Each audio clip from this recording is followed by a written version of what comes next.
Assalamualaikum warahmatullahi wabarakatuh. Alhamdulillahirabbil alamin. Wassalatu wassalamu ala sayyidina Muhammadin wa ala alihi wa ashabihi ajma'in, amma ba'd. Alhamdulillah, pada video pembelajaran kali ini kita bertemu lagi membahas mengenai materi Sunan Giri yang mana kita telah pelajari sebelumnya, materi yang terkait dengan Sunan Ampel. Kali ini kita akan bersama-sama membahas materi tentang Sunan Giri. Untuk itu mohon disimak dengan baik, diperhatikan agar kalian dapat secara mudah untuk memahami materi ini. Next, seperti biasa, kompetensi inti yang harus kalian pahami.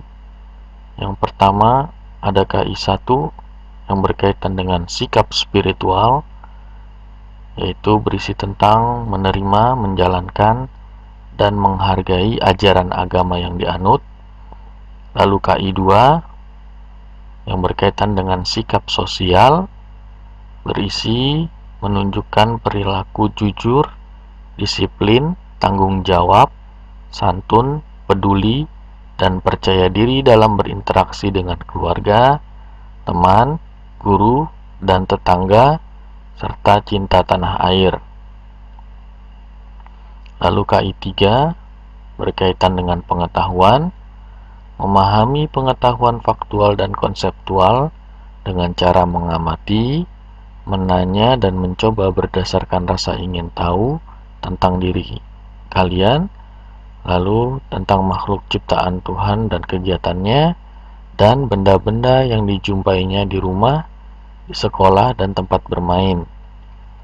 Dan KI 4 berkaitan dengan keterampilan, menyajikan pengetahuan faktual dan konseptual dalam bahasa yang jelas, sistematis dan logis, dalam karya yang estetis, dalam gerakan yang mencerminkan anak sehat, dan dalam tindakan yang mencerminkan perilaku anak beriman dan berakhlak mulia. Itulah kompetensi inti pada pembelajaran sejarah kebudayaan Islam di kelas 6 ini. Lanjut kita ke kompetensi dasar. Di sini kita langsung lihat kepada kompetensi 3 yang berkaitan dengan pengetahuan dan keterampilan yang harus kalian penuhi. 3.3 menganalisis biografi Sunan Giri dan peranannya dalam mengembangkan Islam di Indonesia. Dan 4.3 mengorganisasi kembali peran Sunan Giri dalam mengembangkan Islam di Indonesia. Lalu kita masuk kepada materinya. Yang pertama berkaitan dengan biografi Sunan Giri, sesuatu hal yang berkaitan dengan Sunan Giri. Di sini Sunan Giri diperkirakan lahir itu sekitar tahun 1442 Masehi. Ayahnya merupakan seorang ulama yang berasal dari Gujarat bernama Syekh Maulana Ishaq, yang merupakan putra dari Syekh Jumadil Kubro. Ibunya Sunan Giri adalah Dewi Skardadu, yang merupakan seorang putri raja dari kerajaan Hindu Blambangan yang berada di daerah Jawa Timur, yang bernama Prabu Menak Sembuyu atau Bre Wirahbumi, yang merupakan putra Raja Majapahit, yaitu Maharaja Hayam Wuruk. Jadi ayahnya bernama Syekh Maulana Ishaq, sementara ibunya bernama Dewi Skardadu. Lalu Syekh Maulana Ishaq, ya, ayahnya Sunan Giri, awalnya tertarik untuk berdakwah di daerah Jawa Timur. Lalu beliau menemui Sunan Ampel yang merupakan sepupunya. Jadi Syekh Maulana Ishaq, ayahnya Sunan Giri, dengan Sunan Ampel merupakan sepupu. Ya, Sunan Ampel pun menyarankan untuk berdakwah di daerah Blambangan. Jadi Sunan Ampel memberikan saran kepada Syekh Maulana Ishaq agar berdakwah di daerah Blambangan, ya, di daerah Jawa Timur, dekat dengan daerah Banyuwangi kalau tidak salah. Nah, lalu setelah sekian lama berdakwah Syekh Maulana Ishaq, ya, beliau menikah dengan putri dari Prabu Menak Sembuyu yang merupakan raja dari kerajaan Hindu Blambangan yang bernama Dewi Skardadu.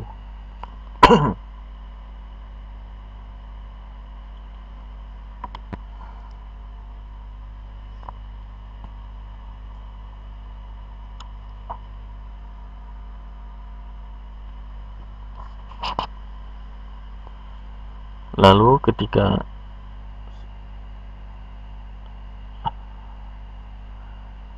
Sunan Giri masih berada di dalam kandungan ibunya, Syekh Maulana Ishaq mengalami perselisihan dengan mertuanya, yaitu Prabu Menak Sembuyu, karena dia iri dengan keberhasilan Syekh Maulana Ishaq dalam menyebarkan ajaran agama Islam. Nah, merasa dirinya terancam, lalu Syekh Maulana Ishaq memutuskan untuk kembali ke Pasai atau ke Aceh. Nah, saat hendak pergi ke Aceh, ya, Syekh Maulana Ishaq berpesan kepada Dewi Skardadu jika anaknya lahir nanti diberikan nama dengan nama Raden Paku. Ya, jadi namanya Sunan Giri, nama kecilnya adalah Raden Paku. Ya, nama ketika beliau lahir adalah Raden Paku, pemberian dari ayahnya.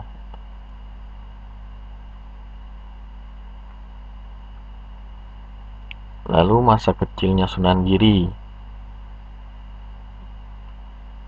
Ibunya Sunan Giri, Dewi Skardadu, mengalami sakit hingga wafat setelah melahirkan putranya.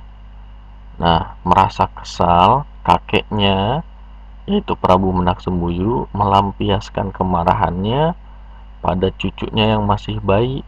Ya, pada saat itu Sunan Giri masih bayi.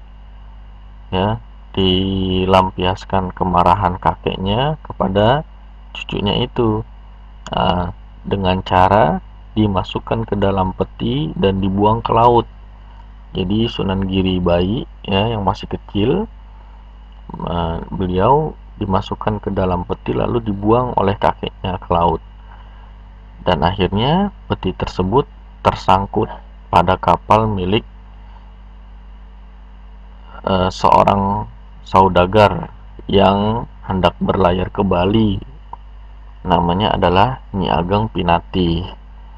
Kemudian, ya, Sunan Giri kecil diasuh dan dirawat oleh Nyi Ageng Pinati dan diberi nama Jaka Samudra atau Joko Samudro, karena Nyi Ageng Pinati nggak tahu nama aslinya. Ya, lalu diberi nama Joko Samudro atau Jaka Samudro. Lanjut, ketika berusia 7 tahun, Jaka Samudra dititipkan ke pesantren Ampel Denta, pesantren milik Sunan Ampel. Nah, ia belajar berbagai disiplin ilmu agama seperti Al-Quran, hadis, fikih, tasawuf, dan lain sebagainya, dengan pemahaman Ahlus Sunnah wal Jamaah di bawah asuhan Sunan Ampel. Nah, berkat kecerdasannya Sunan Giri dalam menyerap ilmu agama yang disampaikan oleh gurunya Sunan Ampel, lalu memberikan gelar kepada beliau dengan nama Maulana Ainul Yaqin. Ya, ini perlu dicatat ya, karena bisa jadi keluar nanti saat ujian. Lalu setelah beberapa tahun mengenyam pendidikan di pesantren, Raden Paku atau Sunan Giri berangkat ke Tanah Suci bersama Raden Mahdum Ibrahim, putra Sunan Ampel, atau nanti kita akan pelajari di pembahasan berikutnya dikenal dengan Sunan Bonang. Ya, nama lain dari Raden Mahdum Ibrahim adalah Sunan Bonang. Nah, saat melewati Aceh, ya mereka berdua nih, Sunan Giri dan Sunan Bonang, itu menemui Syekh Maulana Ishaq. Ya, kemudian disarankan untuk memperdalam ilmu agama terlebih dahulu. Ya, jadi Sunan Giri bertemu dengan ayah kandungnya. Ya, dan itu atas perintah dari Sunan Ampel. Ya, ketika hendak pergi ke Tanah Suci untuk melaksanakan ibadah haji, ya, nah Sunan Giri disarankan, diperintahkan oleh Sunan Ampel untuk mampir ke Aceh, ya, memperdalam ilmu agama, ya, bersama Syekh Maulana Ishaq yang tidak lain adalah ayahnya sendiri. Ya, lalu setelah beberapa tahun mereka belajar berdua, mereka ya, diperintahkan untuk kembali ke Jawa dan mengabdikan diri kepada masyarakat, mengajarkan ajaran agama Islam.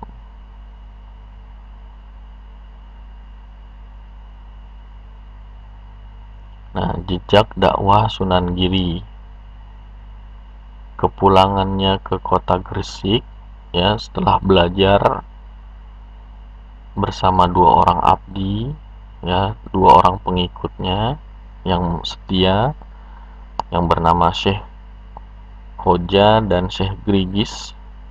Ya, beliau pulang, Sunan Giri pulang ke Pulau Jawa sambil membawa pesan dari ayahnya, yaitu Syekh Maulana Ishaq, agar kelak nanti Raden Paku atau Sunan Giri mencari lokasi yang jenis tanahnya sama dengan tanah yang diberikan sang ayah. Lalu ia menikah dengan Nyi Mas Murtosia yang merupakan putri Sunan Ampel, sehingga hubungannya dengan sang guru tidak hanya sebatas santri dan guru atau kiai atau ustadz, melainkan hubungannya adalah mantu dan mertua. Oke, nah sebelum membangun pesantren, Sunan Giri melakukan usaha-usaha dagang milik ibu angkatnya yang bernama Nyi Ageng Pinati.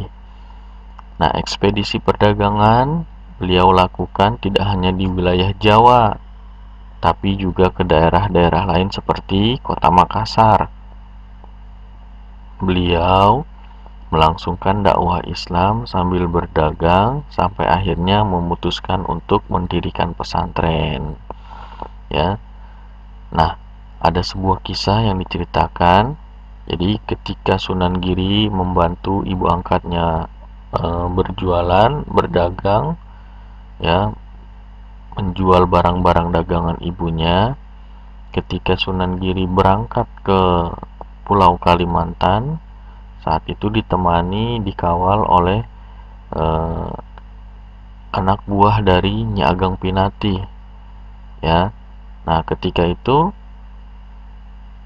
sesampainya di Kota Makassar, dilihat ternyata di sana sedang mengalami paceklik, ya, sedang mengalami krisis ekonomi, banyak orang-orang yang kelaparan, banyak orang-orang yang merasa untuk makan aja susah. Lalu Sunan Giri pun merasa iba dan beliau memberikan semua barang dagangannya kepada masyarakat yang membutuhkan. ya. Nah, melihat kejadian itu, orang kepercayaan Nyi Ageng Pinatih yang ikut bersama Sunan Giri kebingungan apa yang harus mereka katakan kepada Nyi Ageng Pinatih ketika mereka sampai di Pulau Jawa nanti. Ya, ternyata barang dagangannya bukannya dijual tapi dihambur-hamburkan, ya, diberikan kepada orang-orang. Ya, lalu mereka bertanya kepada Sunan Giri, dan Sunan Giri pun memerintahkan kepada anak buahnya itu untuk memasukkan pasir-pasir ke dalam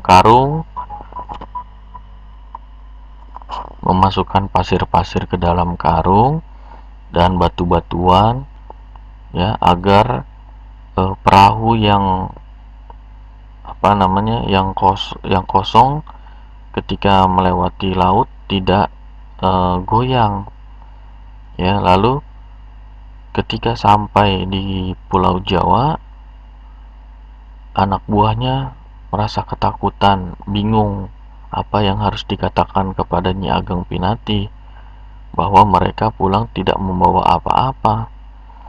Nah, lalu Nyi Ageng Pinatih pun mendengar cerita dari anak buahnya, merasa marah dan meminta Sunan Giri, ya, untuk menyatakan alasannya kenapa melakukan hal seperti itu. Dan Sunan Giri pun mengatakan bahwa di sana sedang paceklik, membutuhkan bantuan. Ya, mendengar hal seperti itu, Nyi Ageng Pinatih lalu naik ke kapal miliknya, dan semua karung-karung yang ada dibuka dan dihambur-hamburkan. Ternyata isi dari karung-karung yang tadi diisi dengan pasir berubah menjadi emas, berlian, dan barang-barang berharga lainnya. Yaitu kejadian yang dikisahkan pada buku sebelumnya, ya, pada kurikulum tahun lalu, ya. Jadi dikisahkan bahwa Sunan Giri, ya, ada satu keanehan yang terjadi ketika Sunan Giri membantu ibu angkatnya Nyi Ageng Pinatih dalam berdagang. Nah, kita lanjut. Pendirian pesantren Giri Kedaton bermula dari munajat Sunan Giri selama 40 hari, hingga teringat pesan ayahnya ketika bertemu di Pasai. Akhirnya beliau menemukan jenis tanah yang sama di sebuah perbukitan pada tahun 1480 Masehi. Diberi nama Giri, dalam bahasa Sanskerta berarti gunung, ya, adanya di atas. Lalu seiring perkembangan Islam, Giri Kedaton tumbuh menjadi kota dan pusat pemerintahan sekaligus pusat penyebaran Islam.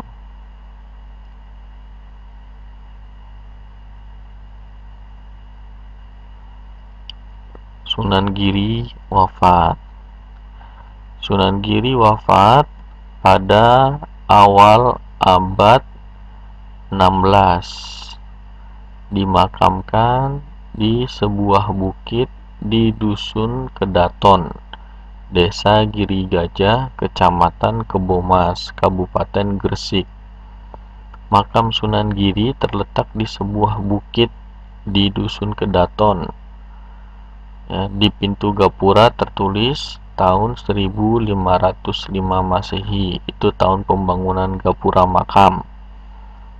Ya, perjuangan Sunan Giri dalam dakwahnya dilanjutkan oleh Pangeran Zainal Abidin atau Sunan Dalem, bergelar Sunan Giri II, dan puncak kejayaan Giri saat Sunan Prapen, cucu Sunan Giri, naik tahta. Ya, beliau melanjutkan dakwah Islam ke berbagai daerah seperti ke Kutai, Goa, Sumbawa, Bima, Lombok, bahkan sampai ke Maluku. Nah, Sunan Prapen yang merupakan cucu dari Sunan Giri melanjutkan perjuangan kakeknya menyebarkan Islam ke wilayah Lombok pada abad 16. Dalam Babat Lombok disebutkan bahwa Sunan Prapen yang merupakan putra Sunan Ratu Giri ketika datang ke Lombok dalam rangka penyebaran agama Islam pertama kali mendarat di Salut, lalu melanjutkan perjalanan ke Labuan Lombok.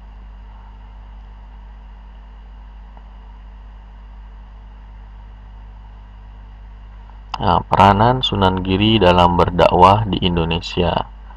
Ya, jadi Sunan Giri berperan sebagai pemimpin.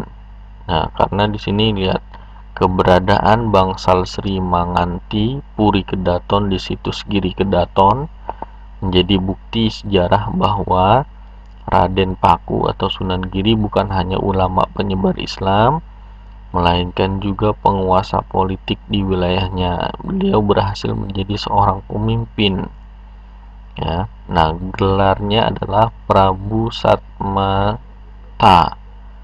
atau Sunan Giri. Ya, nah dalam bahasa Jawa kuno Sunan Giri berarti Raja Giri. Usaha dakwah yang dilakukan lebih meluas dan leluasa karena memegang kedudukan sebuah kepemimpinan. Sebagai bagian dari Dewan Wali Songo, Sunan Giri bertugas membuat tatanan pemerintah di Jawa, mengatur kalender perhitungan siklus perubahan hari, bulan, tahun, windu, menyesuaikan siklus pawukon, serta merintis pembukaan jalan. Kita lanjut. Nah, kemasyhuran dan pengembaraan Raden Paku saat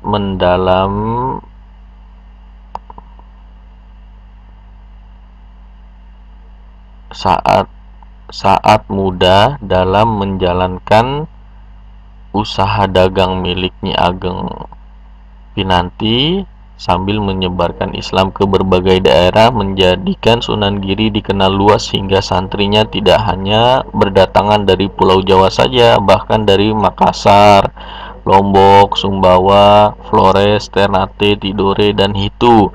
Persebaran santri dari berbagai penjuru daerah menunjukkan kemajuan dan perkembangan pesantren diminati masyarakat pada masa itu.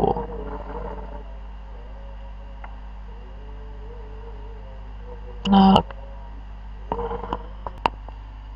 karya dari Sunan Giri adalah di sini bisa kita lihat dalam dakwahnya Sunan Giri tidak hanya mengembangkan sistem pesantren yang diikuti santri-santrinya di berbagai daerah, tapi juga mengembangkan pendidikan masyarakat secara terbuka, ya, dengan menciptakan berbagai jenis permainan anak-anak seperti jelungan, jamuran, gendi-gerit.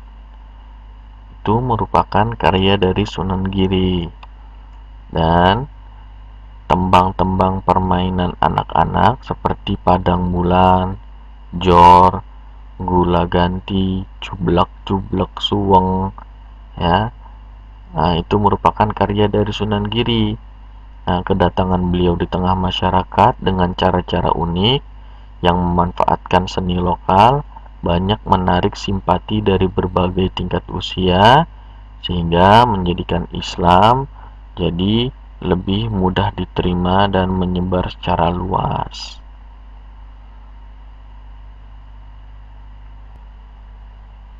Oke, baiklah.